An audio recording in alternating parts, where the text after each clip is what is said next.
സംസ്ഥാനത്തെ medical college ഡോക്ടർമാരുടെ അനിശ്ചിതകാല OP ബഹിഷ്കരണം ആരംഭിച്ചു. ശമ്പള പരിഷ്കരണ കുടിശ്ശിക നൽകുന്നതിനുൾപ്പെടെ 5ഓളം ആവശ്യങ്ങൾ ഉന്നയിച്ചാണ് സമരം. ആവശ്യങ്ങൾ അംഗീകരിച്ചില്ലെങ്കിൽ ഫെബ്രുവരി 19 മുതൽ ശസ്ത്രക്രിയകൾ ഉൾപ്പെടെ നിർത്തുമെന്നാണ് മുന്നറിയിപ്പ്. KGMCTയുടെ നേതൃത്വത്തിലുള്ള അനിശ്ചിതകാല OP ബഹിഷ്കരണ സമരം ഇന്ന് രാവിലെ മുതലാണ് ആരംഭിച്ചത്. അന്യായമായി തടഞ്ഞുവെച്ചിരിക്കുന്ന ശമ്പള പരിഷ്കരണ കുടിശ്ശിക ഉടൻ നൽകുക, അശാസ്ത്രീയമായ പെൻഷൻ സീലിംഗ് പരിഷ്കരിക്കുക, മെഡിക്കൽ കോളേജുകളിൽ രോഗികളുടെ എണ്ണത്തിനനുസരിച്ച് തസ്തികകൾ സൃഷ്ടിച്ച് നിയമനം നടത്തുക, മതിയായ അടിസ്ഥാന സൗകര്യം സൃഷ്ടിക്കുക എന്നിവയാണ് പ്രധാന ആവശ്യങ്ങൾ. ഈ ആവശ്യങ്ങൾ ഉയർത്തി കഴിഞ്ഞ വർഷം ജൂലൈ 1 മുതൽ മെഡിക്കൽ കോളേജ് ഡോക്ടർമാർ പ്രതിഷേധത്തിലാണ്.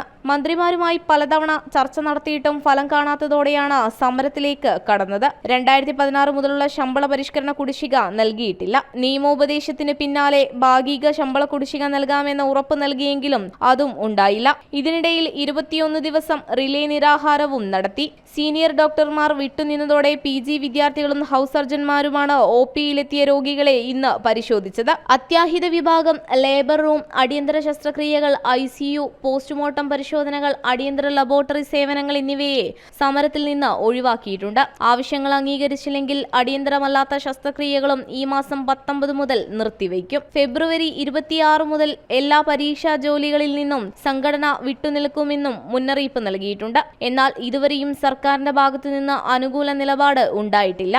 ജനം, തിരുവനന്തപുരം.